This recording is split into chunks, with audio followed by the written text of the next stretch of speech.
En ce temps-là, comme certains parlaient du temple, des belles pierres et des ex-voto qui le décoraient, Jésus leur déclara: « Ce que vous contemplez, des jours viendront où il n'en restera pas pierre sur pierre. Tout sera détruit. » Ils lui demandèrent: « Maître, quand cela arrivera-t-il? Et quel sera le signe que cela est sur le point d'arriver ?» Jésus répondit: « Prenez garde de ne pas vous laisser égarer, car beaucoup viendront sous mon nom et diront: c'est moi, ou encore le moment est tout proche. Ne marchez pas derrière eux. Quand vous entendrez parler de guerre et de désordre, ne soyez pas terrifiés. Il faut que cela arrive d'abord, mais ce ne sera pas aussitôt la fin. » Alors Jésus ajouta: « On se dressera nation contre nation, royaume contre royaume. Il y aura de grands tremblements de terre et en divers lieux des famines et des épidémies.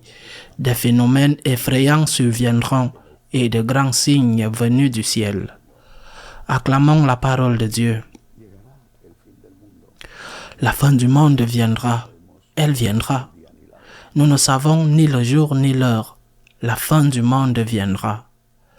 Mais viendront aussi certaines personnes, peut-être avec de bonnes intentions, bien avant que la fin du monde n'arrive, qui diront que la fin du monde est proche. Les témoins de Jéhovah ont annoncé à 2 reprises, avec une date exacte, la fin du monde, et cela n'est pas arrivé. Cela a servi à mettre la peur dans les gens, parce qu'en plus, ils disaient que seuls les membres de leurs églises seraient sauvés. À la fin, comme ils étaient plus nombreux que le nombre de personnes qu'ils avaient prévu être sauvées, cela leur a causé un problème. Mais sans le besoin d'aller à ces groupes, il y a de bonnes personnes, même des prêtres, qui avertissent continuellement que la fin du monde est proche. Jésus nous avertit et nous dit de ne pas marcher derrière eux. Quand elle viendra soudainement. Et il y aura des choses qui semblent signifier que la fin du monde est tout proche. Des guerres, des catastrophes, des tremblements de terre. Cela s'est toujours produit malheureusement. Et la fin du monde n'est pas arrivée.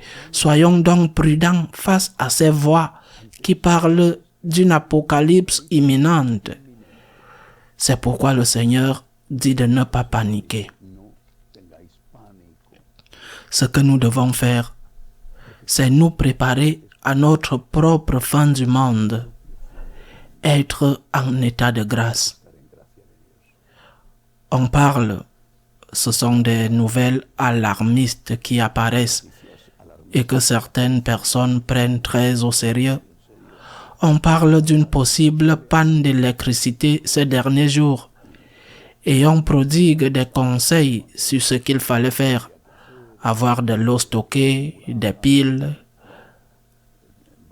Les gouvernements devront peut-être prendre certaines mesures.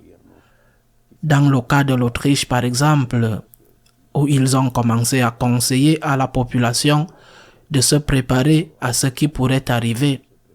C'est bien. Mais en fin de compte, ce qui compte vraiment, ce dont tu dois vraiment te préoccuper, c'est de savoir l'état de ton âme et l'état de l'âme de tes proches. Souvent, malheureusement, on ne peut presque rien faire pour eux. Tu leur as donné le meilleur. Tu as essayé de leur transmettre la foi. Tu leur as même donné une éducation religieuse. Et après, le monde les a séparés du Christ, bien qu'il y ait peut-être encore une graine de ce qu'ils croyaient et pratiquaient autrefois à l'intérieur d'eux. Soucie-toi de ton âme et de l'âme de tes proches, même si tu ne peux pas faire grand-chose pour eux. Mais il y a toujours quelque chose d'important qui est la prière. Soucie-toi de cela.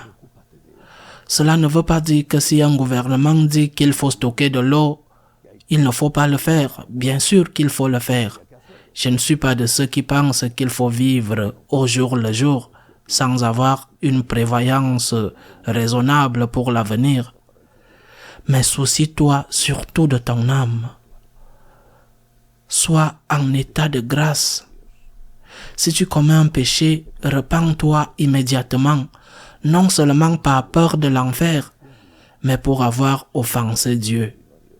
Que cela te fait mal d'avoir offensé le Seigneur et que c'est cette douleur qui t'empêche de l'offenser à nouveau. C'est la chose la plus importante. Et la panique que nous devrions avoir et qu'il est normal avoir, c'est d'offenser Dieu ou de vivre séparé de lui. Parce qu'en fin de compte, quand le temps viendra, je ne sais pas si nous verrons la fin du monde, mais nous verrons la fin de notre monde.